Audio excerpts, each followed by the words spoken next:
hours now. I go in back and scrub down those garbage cans.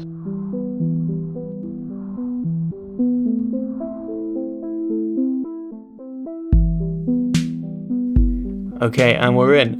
Welcome to Love and Content. This is a new podcast in which I talk to artists and creators about pieces of art that mean a lot to them. Today I'm talking to filmmaker James Charalambides. Hello.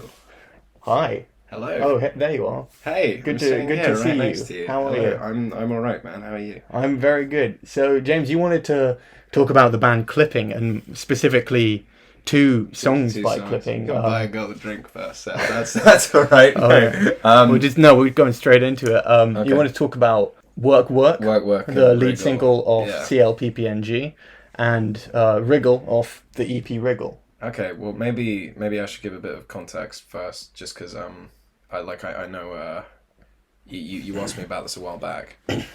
What I wanted to pick to talk about on the show, and my natural thing was to go with films, but I tried weighing up what art had the most impact on me last year, which was obviously such a miserable fucking time. Oh, what happened? Yeah, I know, right? Crazy. Well, I started listening to Clipping, apparently, which is maybe the best apocalypse music that could exist. I think the reason I picked these two songs, specifically Wriggle, and I'll get into why, and just let me know if I'm going off the rails here, but I think this is all helpful. I mean, so what is Clipping then? Right, so Clipping is a three-person band from California that makes kind of industrial, like, horrorcore rap and hip-hop. They released a banging album last year, Visions of Bodies Being Burnt, which these two songs aren't from, but they've done a whole lot of stuff. Effectively, like, they've gone from a kind of more traditional is the wrong word, it should never be the word used to describe this band, but they went through a slightly more mainstream rap sound to this like super heavy theatrical conceptual horror based stuff. And yeah, I first heard them with their new album last year. I'd heard a couple of songs before, but like properly sat down and listened to. I got recommended Say the Name, which is the first track off their latest album, which is an entire song about the film Candyman. So you sort of get the idea of what their type of deal is there. But yeah, I heard that, and that was okay. And then I was just started scrolling through their Spotify, and unlike with a lot of other stuff, I remember the exact first time I listened to Wriggle. I was sitting on a train, and I put it on, and it was one of the craziest things I've like ever heard. And yeah, it completely blew my mind, and I've been a fan of the band since. And it slowly began morphing into more and more of what I was listening to that year, and especially considering how like miserable the time was, it was the perfect thing. So I picked these two songs because I think they're worth talking about. They each exemplify a very good part of the band's sound and feel, and are like a great introduction to anyone trying to get into the band. It's absolutely crazy. You've got two songs here basically. I was racking my brain over whether I should pick like a whole album. I unapologetically love pretty much all of their releases. If I had to pick a favorite, it would still probably be like their self-titled Clipping, just because it's got so many classic tracks on there. Which is what Work is from. Yeah, Work is from that. Taking Off's a great one as well. Get Up is just like an entire song where the beat is just an alarm clock, which you'll be able to tell if it's the type of band for you if that sounds very exciting. It's brilliant, and it's even better on the album because it comes straight after the song Dream. Yeah. Which is a very ethereal, obviously dreamlike song that suddenly transitions into quite a harsh beat, and everything about their songs is so conceptual. They always start out with, what are we trying to do with this song? And in fact, the song Work, which if I'm a good podcaster, I'll put in here. Singing Tin Pan Alley songs, panhandling in front of tourists with their camera phones. Get it how you live, or live till you get it. Get it in. When the stash low and it's no cash, get it in. And you're riding no L's, no tags, get it in. And she looking like you ain't gon' smash, get it in. But she got her legs up on the dash, show these haters how to get that work, make that work. Get that is work, a sort of play on a DJ Mustard song, because when they spoke about doing the song, the first thing they said was, well, we wanted Cock Pistol Cree because we heard her on a DJ Mustard mixtape, and we just decided that we wanted to have her on. And most of the time when they have guest rappers on, that entire song has been made for them in the sort of style that they're used to, or at least their version of that style. And that's what work is. It's a riff on this specific idea. Yeah, well, they're kind of natural collaborators, I think. Obviously, because David Diggs does so much other stuff. And we can talk about that a bit more later. And like Jonathan does like a lot of movie soundtracks and things. But I think, I picked Work specifically because it has a perfect kind of marriage of what ends up kind of being like almost I can't really explain it, like ghetto gothic. The sort of overall aesthetic of clipping is this like nightmare version of urban living, and what work to me is a great bridge between the gap of like kind of West Coast hip hop sound and like Diggs has talked about Mac Dre and a lot of other like early 2000s. And the best thing about work to me, although it's got some great rhymes, not necessarily the best rhymes on that self-titled album, but it's got one of the most ingenious bits of production ever, which is this kind of like almost reverse glass smash, because it ends at this, I know what that is stop. actually. So they get into it in Song Explode as some of the sounds, because they are Jonathan Hudson and William Hudson and Jonathan Snipes are both sort of noise music people, and a lot of the recordings they do are field recordings. They said that one of their rules is they never do traditional drum sounds, or they try not to. So some of the sounds you'll hear in that song, that sort of cymbal sound is of a metal thermos being tapped at different frequencies. That shattering sound you're talking about is the reverse of brick shattering. Okay, interesting. And the sort of like crinkling sound is them crinkling beer cans. That's interesting. Yeah. I always kind of get the thing I like about it is because it does have that sort of again like Mac Dre type of riding beat with the like the kind of clicking and the guy did Feeling Myself. So yes. And it's just very it has the feel of like a kind of West Coast gangster brag rap, but obviously ends up with him getting shot at a traffic stop by a police officer. A lot of their songs are, especially off this album, CLPPNG, are plays on and send-ups of that sort of hardcore gangster rap style. With Summertime as well, which is like very much kind of like sort of like a barbecue anthem almost, that is actually again just about intense street and a reminder of the fact that most street murders happen in the summer. I the one where it kind of bridges over, I guess, into the sort of more gothic thing, and they take that step with probably my second favorite clipping album, which is There Existed Addiction to Blood. But which actually Visions of Bodies Being Burned and the second kind of they're kind of twinned. It was meant to be one big album. I think there's a song on that, Club Down, which is like probably one of the most impressive sets of lyrics I think Diggs has ever written. And to me, that's the almost logical.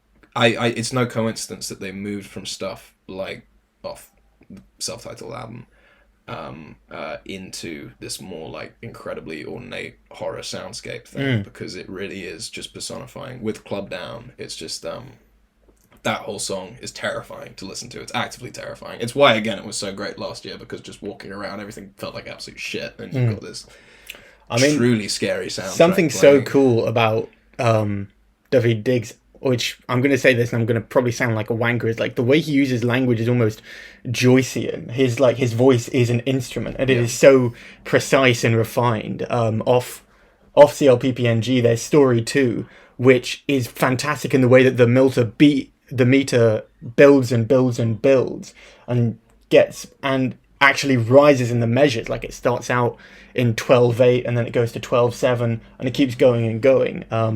I hope I've said that right, because I don't know anything about music theory. Well, I mean, that's what Story 2 is probably, again, one of the second songs that really got me into it. But even within that first album, you have like the horror elements. Like the opening track is Body and Blood, which is fucking so scary and great. Which is about a woman who is really sexy and goes to the club and murders people. Yeah, they got a couple of tracks about almost that exact scenario. I think Story 7 as well as I think Story 7 is about a werewolf. But it's so it really, that first song, or at least Work, to me is one of their most concise, like brilliant bits of production. It's a fantastic introduction to listen to if you're trying to get into it. I had someone recently start talking to me about like Injury Reserve, which is another 3-piece hip hop duo they get compared to a lot of the time.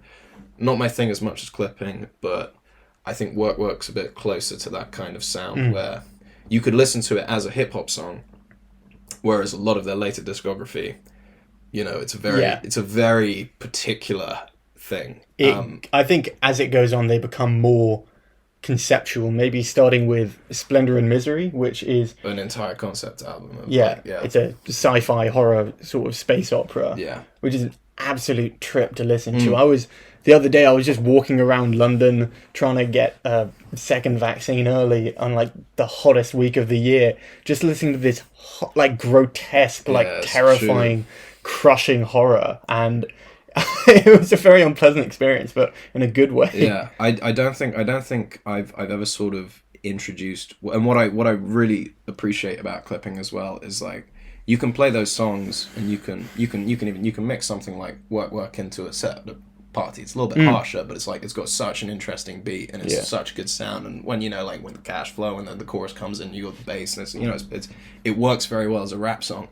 And there are a couple of cuts like 96 Neve Campbell and Say the Name as well off the new album that do also work just kind of as songs by themselves. But something like Splendor and Misery, you just have to sit and listen to the whole thing.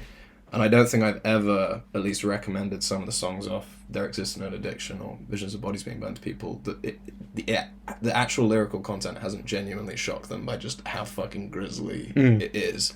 Because horrorcore is something that has kind of diminished. I guess you've got Tyler the Creator, especially early Tyler the Creator was kind of horrorcore, but most of it had its heyday in the 90s with say Gravedigger or Sam Psycho.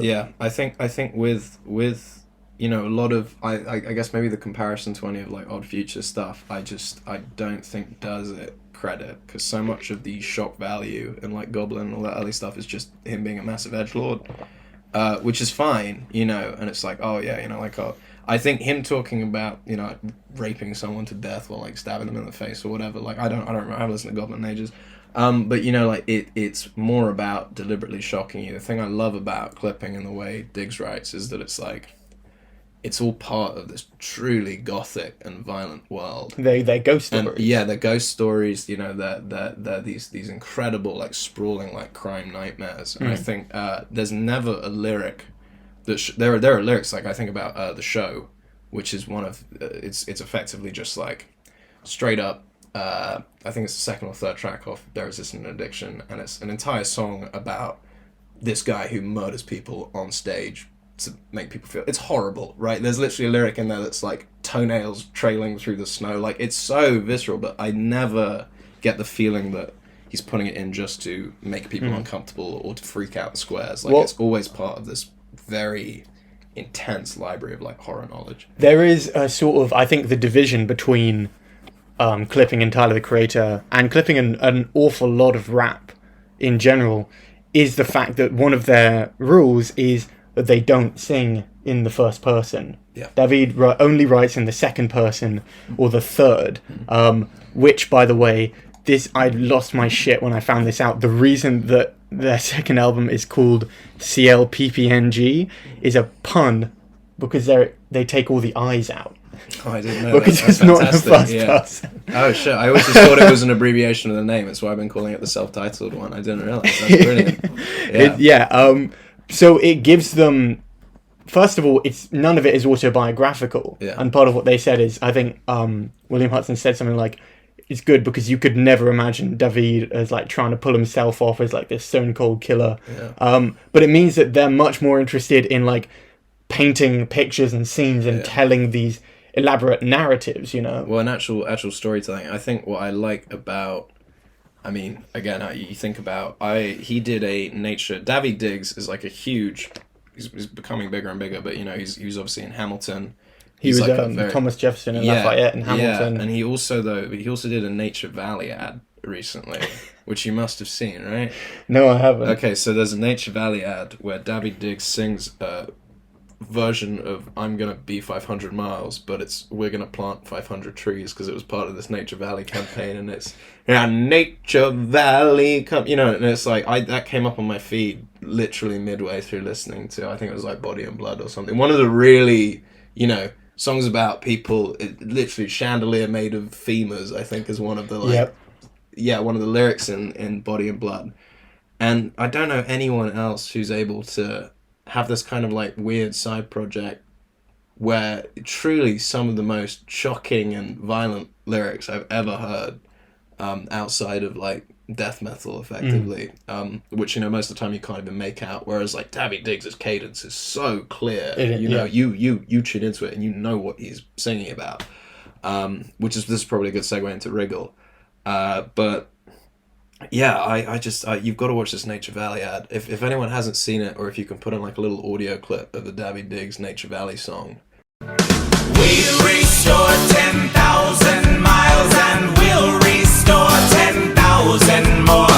Nature Valley made these trails accessible, so go explore. It's just obscene. It's just absolutely obscene watching him like smile and walk around this like forest, and everyone's like laughing and he's eating Nature Valley bars, and you're like, no, this is the same guy who wrote this whole song about a killer prostitute who like drugs people and kills them with power tools like in a white van. It's it's mental, absolutely mental. But yeah, should I start talking about Wriggle? Hard segue, do it. Slide to the left like it's lube on the floor. What a beautiful move when you reach for the dough. Like they would've made the straps loose enough for that. This ain't your first rodeo show. Maybe better act like you know how to ride it like a pogo. They don't want it slow-mo, don't stop. The move calypso, but use the polo and flip the whole show and drip like Soul Glow. Don't move, get slapped, can't run, bring it back. Tighten up, stay strapped. Make it red, make it clap, clap, clap. Clamp that mouth shut, bounce for your boy, rip for your girl, scream for your life. Beg for a minute, everybody wanna be a star, but don't nobody matter working for the privilege. You better just get into it and show off, show off, show off, show off, show off, show off.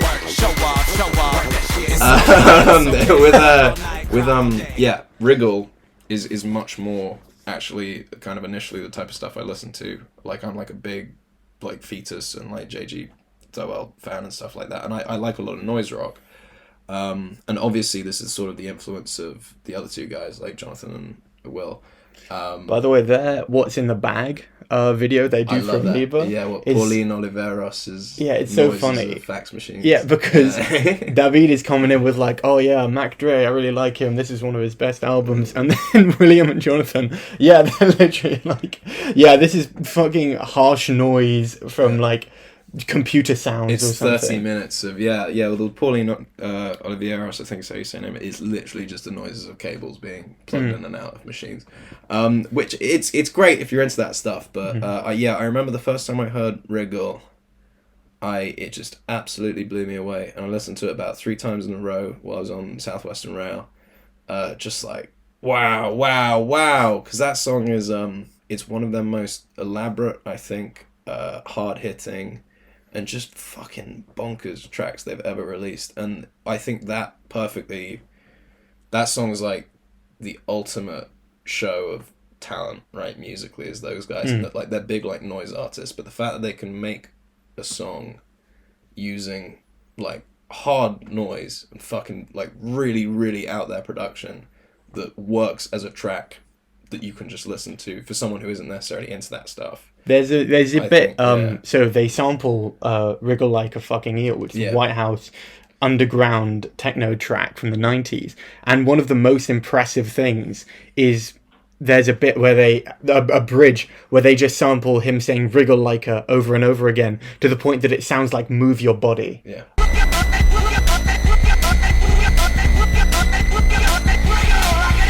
They just re-released that EP you were mentioning, and I mean, like, I love the intro track off it. I think it's one of their best album intros they've done. Some of the others, like Shooter, I'm not as big on, but that track alone, I have never gone bored of. It's probably one of my most listened to songs of last year, and I've never stopped plugging it to people just because I've never like played it to anyone for the first time and they haven't just been like, what the fuck was that? Like, oh my god, that was great, and it really does So they like it? Or... Yeah, well, some people don't. Some people don't, and Yeah. that's fine. Like, because it's an incredibly aggressive song, and that whole album. I mean, I think it's probably the coolest cover they've ever had. Like the illustration the BDSM. of the gimp suit, and that song's like just like a full on BDSM like nightmare. Yeah. Effectively, it's all of the like work all night, cry all day, come inside, you got to pay. Like it's like very, very depressing and very intense, and I'd argue like one of their most kind of shocking songs lyrically, weirdly, even though it isn't necessarily as violent as a lot of their others, but just kind of haunting. And they do that, like you said before, they do a great sort of synthesis sometimes where a song can sound quite upbeat and clubby. This has just like a full-on like 90s rave beat to it at some point, and then if you listen to the lyrics, it's oh no, it's so depressing. And I mean, you know what, the my main issue, I'm very glad, because one day I hope, for the love of God, I'd kill to use it in a film one day, but this song should have been used in Climax, the Gatsby film. Yeah, it's like perfect for that. That's the only one of the best things about clipping is, as someone who's very into visuals, when it comes to like the stuff I do, I think most songs, when I listen to them, the songs I really like usually have some kind of accompanying visuals to them, right? Like or like a kind of scene comes to mind, or an image comes to mind. Because clipping, I rarely get anything, because it is so idiosyncratic. Yes. It's so perfectly crafted. I don't like start dreaming about what I could use it as a soundtrack for. The only thing I could ever think about using it for is literally a clipping musical. Like that's because there isn't anything. Oh my god, like that sounds. I would pay one for day. that. One day, I would the dream. Sweaty underground theatre that you would put that on. Yeah, that's the thing though, right? Is you listen and it's so just brilliantly like. It's like you were saying with him using his kind of the sort of like the joystick and stuff as an instrument. Like there's no one else who can rap any of those songs except for Dabby Diggs, and there's no one else who could produce a song except for those guys, and they work perfectly together. Like it really is. The one thing I'm the most fascinated about with them is I don't necessarily know like that synergy of where the beat starts getting written and the rhymes start getting written at the same time. So they were saying that they write it sort of. David Diggs likened it to being in a writer's room for a TV show, because he is a writer. He writes. He wrote and directed and starred. He didn't direct it. He wrote and starred in the film Blind Spotting, and they're making a series of it, which Blind Spotting is actually one of my favourite films that came out in 2019. I think it's fantastic. And he was saying that it's the concept that they all come up with together, and they talk about the ideas and what they're going to do for it, and then Jonathan and William come up with the beats, and David writes over them. Yeah. So it's definitely a ball that they know exactly what they're going to do, and then they give it to him, and he's like, okay, this is my job, this is my part of it. I think just the way also when you really get into like the kind of geeky level of thinking about it, and Clipping's definitely one of those bands they're such nerds. They're such nerds. I think it's because they're mixed by, I think it's the same guy for the last 3 albums, but who effectively usually does like orchestral stuff for films, and there's so much to unpack. Again, no other band really out there, again, except for like hard industrial noise and stuff, can have a minute of just ear bleeding static at the end of one of arguably their. Again, it's hilarious because if I'd ever tried to like find like like hip hop clipping tracks I can recommend to people, I always go La Mala or Dini off. I think that's how you say it, off There Exists an Addiction, and it's got one of the most like concise and concise is the word I'd use, right? It's one of the most accessible clipping songs until you get to the end, where it's literally just 50% off your shop. That's an Uber Eats email. For those at home, they're not our sponsor, but yeah, it's a good service. No free exposure. Sure. You can bleep out their name. I think with that song, right, it's like there's a normal, it's not a normal rap song, it's still about cutting up dead bodies. But it gets to like the end and it's just a minute of like harsh fucking noise. Like that's all it is, but it doesn't feel unearned or a deliberate attempt to be shocking. Like it's just clipping. It's brilliant. It's this great synthesis of getting to experiment. And clearly the fact that they do this stuff for them and it happens to have this mainstream appeal. I've got some of the things that they do just seem so much for them, to the point that an audience could never know about it unless you told them. For example, off Secret Piece, I think it's off Secret Piece on Visions of Bodies Being Burned. Yeah. At the end, the character comes out into this like sort of urban cityscape, and it's calming. It's like at the end of a slasher movie where the person gets to the city and they're safe. Yeah. But in an interview, they say that recording is from the scene of the Black Dahlia murder. And yeah, Jonathan even talks about, I had this idea that I wanted to do pre-dawn choruses at sites of famous murders. That's fantastic. And at another point in more than one of their songs, they say there's this little trick where they have the frequency at 66.6 hertz, which again, you're not going to know that when you're listening to it. That's for them, you know?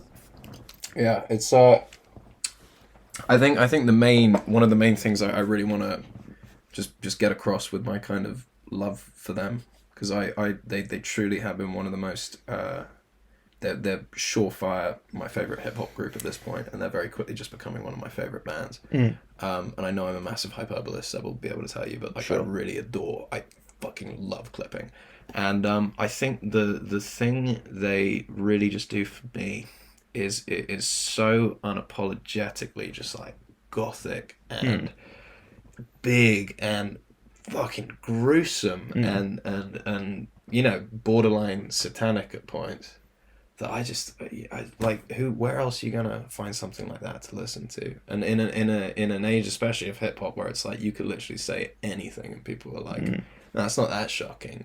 To have just the degree of sincerity that comes with these stories that they're telling, and the commitment to true horror, like really scary production and scary lyrics and stuff that isn't always comfortable to listen to, but like I have so much respect for them as artists.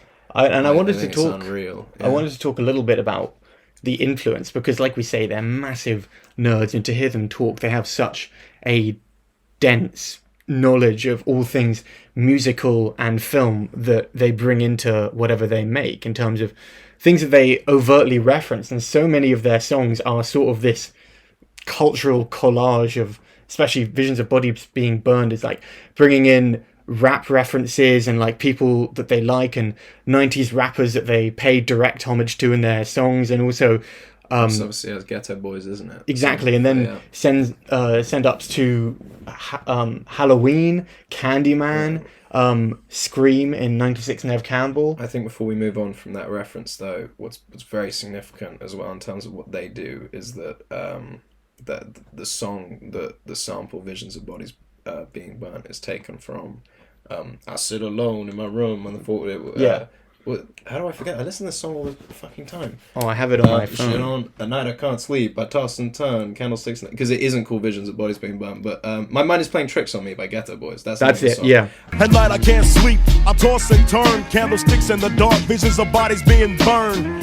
Candlesticks in the dark, visions of bodies being burned. Candlesticks in the dark, visions of bodies being burned. You know, that, at the time it came out, and still now, is again one of the most poignant and honest songs about the actual kind of horrific realities of the gangster lifestyle. Yeah, David Diggs said he loved that because that is the most horrifying line in rap music. Yeah, it is, and it's also, you know, there's a verse of that song takes place on Halloween night, where the kind of protagonist of it like is imagined he's being chased by two people and ends up like sort of punching this imaginary person that isn't there, and his knuckles are all fucked up because he's just been punching concrete, and it's like, at the time that was coming out in the age of gangster rap and things, like, so just brilliantly poignant and ahead of its time, and I that's a direct homage that I think he pays so incredibly well. Which is so funny as well, because it's such a gothic, dark image that you'd think, if anything, it would be a reference to like a Toronto or some sort of gothic novel or something, but no, it's Ghetto Boys. Yeah, 90s rap. And also that Ghetto Boys song as well has just one of the most laid back, it's not Smokey Robinson, but it has one of the most laid back samples underneath it ever, and it is just this kind of sleepy beat that, you know, it's a little bit it's very different to clipping, but I just you can tell how much that I still think like that Get to Boys track is one of the best songs out of the whole gangster rap genre. But I remember hearing it the first time on that, because the track isn't called Vision, it's called To Say the Name, you know. And when it came out as a single, I just remember hearing that and I was like, sick. Exactly. you know where it's coming from. But I wonder how new is that as a phenomenon to have these like bands and projects that have intertextuality and reference baked into their DNA, you know, something that is not just a offshoot that they do every once in a while. It's like there are songs that are centrally about referencing and paying homage to things that they respect and love. I think what you kind of, I think maybe, obviously there's a new element of that, but I think it's also more, we have the inside track to it a lot more. I think it is something that artists have always done. Obviously, then we have more access to it now, where it's like we really can bury our heads in references. And like you said, you know, stuff like recording at the scene of the Black Dahlia, like, that's fucking awesome, right? But it's also not something that anyone would appreciate. I think it's something that just good artists have always done. But now with a band like Clipping, a lot of the time it's become a lot more par for the course as part of the media circuit to talk about that stuff, because when people can get access to it, right? So you look at something like the Amoeba video where they're going through, people who like Clipping most likely will watch that, and I know I certainly did. I was like, fuck, who's Pauline Oliveros? I'll go check it out. And there's more of a market for those videos just as a thing now, because music is so accessible. Well, they so readily do not want to be stealing. They want to give people this credit. If you go on their Spotify bio, they're talking about visions of bodies being burned, and specifically they name check all of the artists that they're influenced by, and then also they have a playlist on their Spotify page that is fucking awesome. Here are songs that we think, hopefully we're going to update it week by week, that we think play into our music quite well. So they definitely want people to understand where they're coming from. I think it's awesome they're so open about it. I think a lot of bands and artists are starting to realize though that, again, when people have the capacity to listen to so much music, and to the degree that it's like you get bored of music very quickly now. Sure. What we really appreciate about artists now are those who like points in the direction of even more to listen to, even if it isn't necessarily their stuff. So I don't necessarily think it's that artists are doing it much more now. I think to a degree that is, and I'm probably not the best person to speak on it, but what I really think it is that artists are now understanding that it's really important to give that to their listeners, the whole story of their music, like where the influences come from, and that kind of comes a bit with the age of social media, with sharing more music and stuff like that, just personally, is what you listen to in your normal life. But Clipping are huge nerds to an almost legendary degree.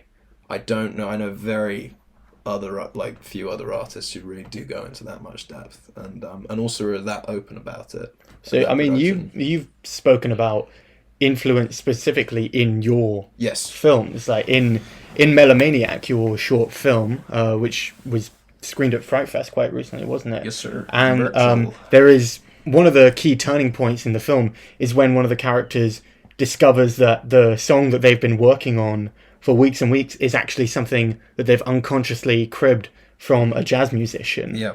That it already exists, and they've just got this cryptomnesia. Yeah. And then in your newest film that's coming out, your feature, Mr. Video, which I was lucky enough to work on, you have a sort of a jab at people who say, oh, I don't like to watch anything or read anything when I'm working on something because I don't want to be unconsciously influenced. Yeah, I always sort of say to the suggestion that, like good writers don't read, because again, they don't want to be influenced. My response is always just, you should be so fucking lucky, you know, like it's, I think for someone who, I personally think that it's your duty as a filmmaker or an artist or anything to really consume as much of that as humanly possible, because if you don't love it and love doing it, then why are you doing it in the first place? And I think, I think Clipping are almost the benchmark for that. There's a very big difference between being derivative and wearing your influences on your sleeve. And the sad truth is it's usually as simple, because I lose so much bloody sleep over it. It's usually as simple as the fact that if I'm having this much of an emotional turmoil about it, I'm probably doing an okay job in just being honest with the type of stuff I'm interested in. So, I mean, do you ever, when you're making something, do you ever realize partway through, at whatever point in the process, oh, wait a minute, this I've sort of somewhat cribbed from some other piece of work? All the time. What do you do? Do you try to lean into it? Yeah, I think I try and so obviously the character in my new film is called Helena after the female lead in Peeping Tom. Right. And that film is, again, it's about my latest film that not 100% sure what the release will be like, but it is. You're still in the editing phase. Yeah, it's still it's very much a big kind of jab at that whole idea of you know, like these sort of art geniuses who don't actually like art at all. Because your main character is such a sociopathic narcissist, and there is something quite narcissistic about assuming that you can create something out of the pure instinctive vision of your own brain without like building on what's come before you. Yeah, well, I again at that level, all good art, and it's why I'm very conscious to stress that I think it has always kind of been like this. You go back to any period and you'll always find some sort of writing from the writers of the day about fear of ripping off other writers. And what's that T.S. Eliot quote?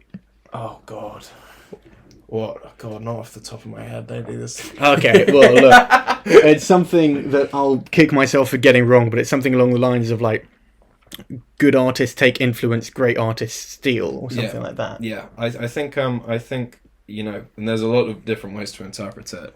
You've got to be incredibly careful talking about it, because I do also know people who will use this sort of like weird ambivalence to just rip people off. Sure. And with music, it's exceptionally hard because you also don't have a boundless amount of notes, right? Which seems like a silly thing, but it's like you always hear about pop song chords or something, right? Where there are these 4 chords that not even in a different time signature, like in the same time signature and the same progression, they exist in about 60% of pop songs or whatever. These are wrong numbers. I'm just talking out my ass, but you know what I mean. Sure. And what I think it takes someone really good to, again, like clipping, is to do something within the limited scope that you have as a musician, right? Of like, you've got all these notes that you can do. In the same way that with film, you are working within a cultural reference base, right? That everyone lives within. So the idea of showing something truly original, you know, like right out the arse end of your mind. You grew up as a baby, never seen a film in your life, and someone just puts a camera in your hand and is like, film that. Probably suck. Yeah. Or at least also just because we as people know what films look like, we know what art looks like, and I mean, there's a whole other thing to be like challenging that, and now I'm really talking myself into a corner. What I'm saying with music and what's so fantastic about clipping is that they've found a way to, again, truly make something I feel like I've never heard before, but when I actually listen to it, I can pick out all the different ingredients. And they want to be clear about the fact that this isn't something that you've never heard before. Yeah. This is where we got it from. These are all the things that we lifted, that we liked, and we put it together into our own thing. Yeah. And I mean, that's what you know, it's why so many good musicians can DJ, and why so many, you know, good filmmakers can kind of like edit and have a great passion for film. Is it's like, if you want to make something truly original in this day and age, it doesn't come from just like some subconscious soup. It comes from you truly engrossing yourself in every single piece of media you can find about this thing. I mean, and trying to work out how you personally feel about it. The band started out with Hudson and Snipes doing rap remixes together, and then inviting David Diggs to come and rap over it. Oh, man, I killed to watch like a live set of just them play, not even their own music, of just them playing other people's music. Because I mean, like, they really are. Clipping has been an incredibly, it's weird with music, right? But clipping has been an incredibly important part of my life this last year, because I really have listened to them every day in some capacity. And, you know, we even edited like a segment of the new film as placeholder, because I definitely don't have the money for the rights to Check the Lock, which is a great track off the new album. Again, very much about the sort of like horrification of this drug kingpin's like little life and his kind of anecdote. I have so much respect for these guys as artists that when you did ask me like what piece of art would I like to talk about, I couldn't even pick an album. I was just like, those two songs to me are great intros if you're interested in listening to the band. So, I mean, what's your relationship with the sound design part of filmmaking?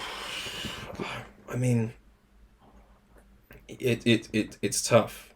Really everything sort of, for me, I try and think about in the world of the diegetic sound, and this is just me describing how I think like most people think about it. But yeah, what you said about them doing field recording, but obviously also they're using borrowed sound from stuff, is what I think great filmmaking does. And I was talking about this to a friend recently the other day, because we were talking about Mulholland Drive. Yes. And the use of the song "Crying" in it, which is obviously like translated into a different language for the secret. And it's sort of, but now I'm just literally rambling. Sound design. Yes. Sound design.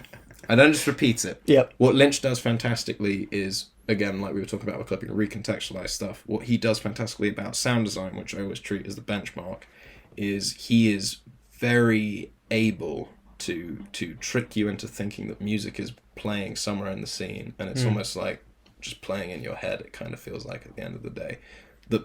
I always say film is 60% film is 60% sound, 40% image, right? In the That's truly kind of a hot take in a way. I really do I think there are a lot of people that would contend that it's the other way around. I'll fight them. Okay. What I'm saying is so important. The one thing that I do really take from film school, and just having watched so many student films, you will always be able to tell something as a student film from the way it sounds. Right? Yeah, that's very true. So the key thing is that nothing takes people out of an experience more than the audio. You can have a film that looks like shit. Kareen probably proves this a couple of times. But if the sound works and the sound is consistent, whether it be consistently bad or consistently good, consistency is really the important thing. That is something that for some reason, I wouldn't be able to say why, it takes people either in or out of the experience. Yeah. And like something with Splendor and Misery, like the clipping, you listen to that whole album and it is like cinematic. It's so big screen, and the noises are all mixed perfectly, and you feel like you're in this fucking spaceship, you know, like in this terrifying rocket with the breach and like that. Too cold, be cool, ice cold, kill up a few more, let 'em be cool, why don't you just speak on it? Yeah, at the end of the day, for me, when it comes to sound design, depending on how artistically you do it, or if you want it to be diegetic or not, the key thing is just that it's consistent. Yeah.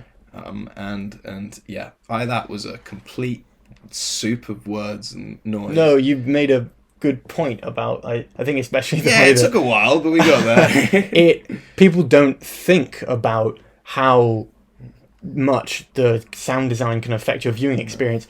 It's like a lot of things in that if it's done well, you don't notice it. It's only if it's done badly Same with editing. that you exactly take note. the same with editing. And Good editing should never be noticed. It should just be something that happens. I can name so many student films that have been bad, including ones that I've made myself, because me too. it's something that no student filmmaker, you think like, oh, I'm going to be the next Quentin Tarantino. I've got all these like visual ideas that I want to put together. They've got no idea about the technical stuff, and some of them are not really interested in it because it's a hard grind to learn about audio mixing and how to use these different pieces of equipment. I think sound is more important to, like, if you have a basic understanding. I'm not a cinematographer. I know what the lenses do. I know vaguely how to do it. I do like messing around with cameras, as every director should. But I think the key thing for me has always just been like what clipping again forces you to think about, just because I know, again, the first time I heard Wriggle, I was just sitting there like, I need to work out how to make something that sounds like this, because this is the craziest and coolest thing I've ever fucking heard. Like, I really, it was such a strong impact to me when I first heard that song. And I desperately, you know, I can't beg anyone who's getting into filmmaking, you know, someone who's done it, and every film school student will like know this and stuff like that, but just sound is so important, and listening to stuff like clipping does give you an appreciation for just how something is mixed and mastered. It makes all the difference between you kind of hearing something almost as if it's coming out of a speaker and you hearing it as if you're in the spaceship on Splendor and Misery. So yeah. that's my hot take. 60% sound, 40% visual. I mean, you make a little bit of music yourself. Yeah. I mean, not that you'd ever want to make a career out of that necessarily. No, not it's like, more of a hobby, isn't it? Yeah, exactly. I think. Do you ever play with like sound stuff when you're doing that? Yeah, hugely. I mean, yeah, I don't really talk about it because always that should be followed by like, oh, and you can check me out here. Or you can check me out here. And it's like it's never. It's against the law to like not plug your creative project. It's weird. I mean, God, Jesus, I can't really plug too much with the film or where to go because it's not even up yet, and I'm so bad. What at about that. your erotic novels? No, we won't talk about those. Again, still, as of I took the last one off Kindle Direct Publishing. Oh damn! Because I wasn't happy with it, so I got to change it. You're gonna rework them? I already have. It's ready to go. I just need to actually fantastic. get off my ass. This is my post-ironic erotica. That again is a completely different, massive thing to just throw at me. So, Yeah, but that's all right. No, with music and just like soundscape stuff. I've become recently very obsessed with just the difference in quality between like the sort of digital and analog stuff because I'm incredibly shit at digital music production. And again, it's like you're saying, it's almost the grind of learning it. I'm just too lazy to do. All of my stuff is done off like just a mixer and a loop pedal and like. I'm very dumb. Can you say what the difference is between analog and digital music production? I think the main thing is like when I do all my like shitty synth stuff and it's just plugging wires literally in and out of the back of the looping pedal, and you're getting the feedback from that. You're getting the thing. Would be a lot easier if I had just a MIDI keyboard, a drum pad, plug straight into Ableton. Right. And it would sound a lot cleaner and a lot more professional. But because it is more of a sort of hobby thing for me, and I don't really put the music out there, and it's very much about like the live performance of like mixing dance music as you're making it basically. I love the physicality of like the crunch that you get from recording not onto a computer but onto a literal looping pedal, and then you loop so many different sounds over the top of it you can barely hear any of them anymore, and it's just this. But it's also like the only effects base I've got because again I'm really dumb when it comes to Ableton and stuff like that. So I think I think clipping has very much if anything was going to put me towards releasing some of the stuff that I work on musically, even if it is just a hobby, clipping truly has been a very big motivator just because it is so out there, and it does kind of give me a sense that like, oh hey, if people are actually listening to this shit. I'm nowhere near as good a writer as David Diggs, and I'm not a rapper at all, but in terms of the noise element of it, then maybe I could start releasing some of my music, because it's, it's similarly supposed to just absolutely horrify you. Wriggle especially. I think Wriggle is the most adjacent and just important track for me personally. I mean, because a lot of the stuff that you like to create happens to fall into that horror category. Yes. Yeah. Not that it's like all that you're into, but you're definitely something that interests you is getting this reaction out of people. Yeah, I think it's more a way of kind of, and I get the impression. I get the impression from Diggs. I'm not going to edit that out. No, I know you're not. That's fine. I've probably said much. He's human too. No, I think maybe Diggs has a similar thing because obviously he's got such a sort of weird, clean cut public image, but is able to write this incredibly violent stuff. I know for me it's less about obviously there's a fun part of horror directing where you get to go like, okay, this part is gonna really freak him out, like with like the finger chopping in Melamania, where it was like that was specifically set up to be a shocking moment. But a large part of it is just kind of exercising the horrible garbage that I have to think about all the fucking time, and I know like it was like the classic Wes Craven thing of just like I don't really have nightmares anymore because I put them all on screen, and I don't remember I think it was a book called Shock Theatre I was reading where the introduction's by the guy who produced Last House on the Left and was talking about when he got the script for it. He was like an exploitation director, and he got the script and he was like, holy shit, this is like the nasty, this is gonna be really horrible, and he met Wes Craven and he couldn't believe for a solid month that it was the same guy who wrote it because he was expecting this kind of like horrible pervert almost. Do people ever get a little bit freaked out when they see or experience your horror? No, I leanings? think I'm a bit more upfront about being a complete basket case. So they read your scripts and they look at you and they go, that makes sense. that sounds about right. I think the thing that especially with, partly because I have like not really any money to make films, a lot of the more body horror stuff I'm interested in, it's not just a case of like, that's a case of like having the money to actually bring it to screen, you know, which I guess clipping has.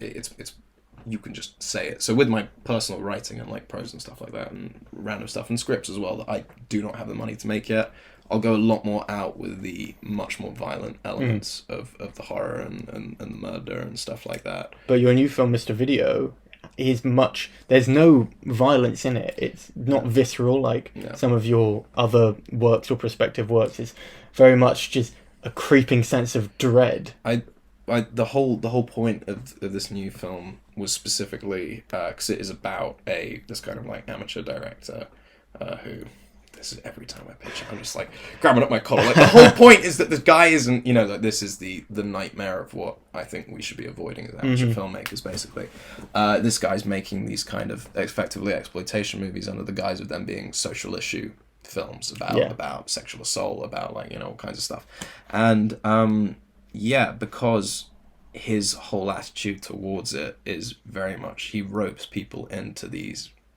really dodgy films just by effectively saying, no, it's important, it needs to be shocking, we need to see it, we need to see what's happening. In order to get the issue in order to out get there. the issue, which I think is kind of bullshit. The whole point of the film is that you never actually see any of what he's doing.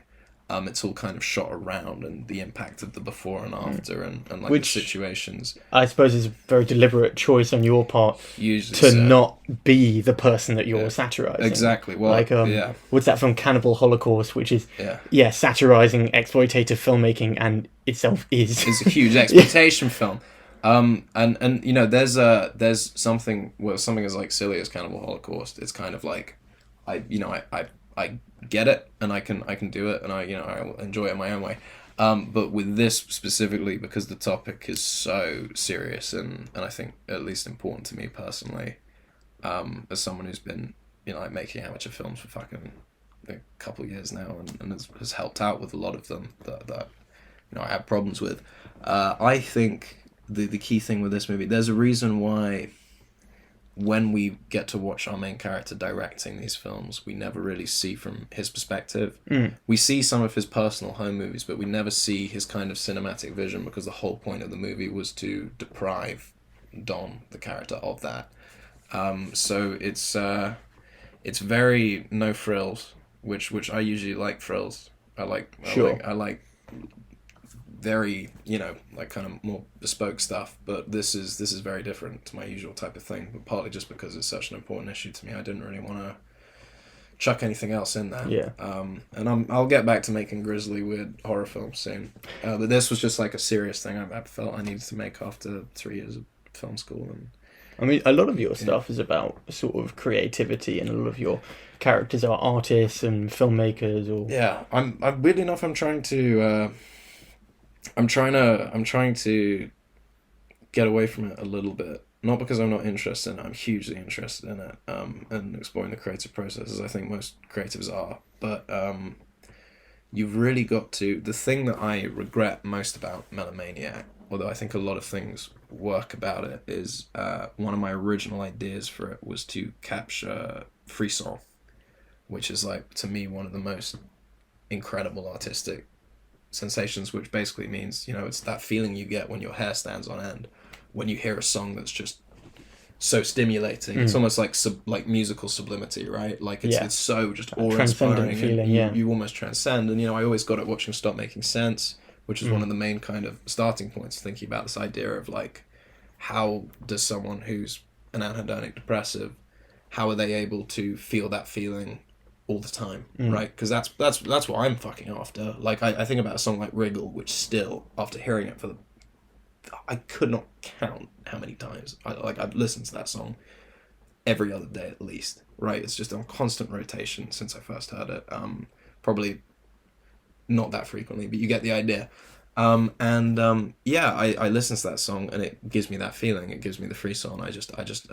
My heart's in my mouth the entire time I'm listening to it, and all I want is to be able to experience that feeling all the time, because it's so fantastic. And that was originally the part of Melomaniac that I think a lot of the anhedonia comes across. I don't know if that musical effect really does. Right. But it was, you wanted to illustrate what it's like in a semi-proto-autobiographical way. Yeah. What if there was this protagonist who is addicted to feeling that frisson, needs to feel it at all times. Yeah, and also obsessed with creating it as well. But it's funny that both of these projects are about parts of yourself, but also you're very, very critical of them. They're like, the protagonists are just villains. Yeah, I mean, it's hard because I've had a very hard time pitching Mr. Video, and I've been lucky enough to sort of have a very close group of friends work on it with me, who have just sort of been able to read the script. Obviously, usually you need some sort of treatment or something to rope people in. It's very hard with Mr. Video because it's about incredibly dodgy amateur filmmaking. And obviously I'm an amateur filmmaker, so it's like the whole emphasis, and I mean, you got a little bit of a taste of it being on the production for 2 days, but like my whole thing about it was to be as above board as possible, right? And like, treat it to industry standard in the way it was produced, and I think we were able to do that. For a film that is about someone who is the complete antithesis of it, the only element, I think anyone who knows me knows that the character in Melomaniac is a lot closer to me, at least in terms of a lot of my insecurities and shit, than Don in Mr. Video. Yeah. Don is like a full-on embodiment of everyone I hate. And I'm incredibly self-critical, but at least my confidence is enough to say I don't think I'm like Don at all. What the element of me that I think is in there is sort of like the fascination with how much do you show? And I mean, his whole excuse is effectively this guy just wants to see nasty shit. It tries to color it with this edge of like social consciousness, which is almost to me worse than just wanting to see bad stuff in the first place, because I have an incredibly macabre sensibility. I love all the exploitation, I love all that shit, cannibal holocaust, whatever, but I think my whole thing is just being incredibly above bored about it. My stuff with true crime, my stuff with like murder and everything like that, like it's always been a fascination, and I'm not going to sit here and tell you that it's because I'm like socially conscious or that I'm like doing anything humanitarian with it. It's just that nasty part of my brain that it kind of scratches. Not meaning that I want to do it, but just that I'm very interested by it. And it's what clipping is. It's exactly what clipping is as well. Violent, gruesome songs that really scratch this weird primal itch. Yeah, and you almost get to exercise it by listening to them. Yeah. As like I think I like to with just like horror writing and horror in general. Which is lovely again because it's a lot less iffy and exploitative if it's a song. Yeah. It's written because you know that like they didn't make this as a film and like exactly. Put some poor struggling actors through a bunch of hell. Well, again, the whole point of Mr. Video was that like this guy's putting these actors through hell, so the last thing we want to do is put them through anything adjacent to that. And you know what? It was a fun set. It was a good set. It was all right. I was a bit stressed on the day you were there. I was drinking a lot of Barocca, but it was okay. It was okay. It was and again, that was one of the most intense scenes in the movie we had to film there. So like I think, and it was very well handled, and it's good to be aware of this sort of stuff. It's good that you were making a film about this sort of thing, and you were making such an effort to not be this person and to make sure that everything was above board. Yeah, it's tough because obviously now with and it's so important to like I'm not one of those people who's gonna go and be like, oh, you can't make films like you used to be able to nowadays. Yeah. That is true to a degree, but also like I think I'd argue it's mostly a pretty great thing that you can't exploit your cast and stuff like that. I don't like the lack of practical effects. I want explosions and things like that to come back in a big way. But when it comes down to just like general care and the idea of this sort of the director as this like lone ranger, like, oh, I can do what it's all expression art. Again, that the whole point of this film is to be against that. Because, like big exploitation, it's not just Weinstein. It's not like on this like crazy producer high Hollywood level. It happens at film school. It happens right at the start. Yeah. Right. It's always there in the arts, and you know, obviously the arts are some of the most like progressive sectors Yeah. we've got going out there, but it also like hides so much exploitation that comes under the guise of like, oh hey, you know, hey, it's all chill, it's all laid back. Well, that's why we're doing a fully nude scene. You know, you're not being prudish, are you? You're not doing that. That shit happens way more than people like to think. So fuck that. Yeah. Clipping's great. Fuck exploitation. And that is, I don't want to say anything to ruin what is a cogent and insightful message.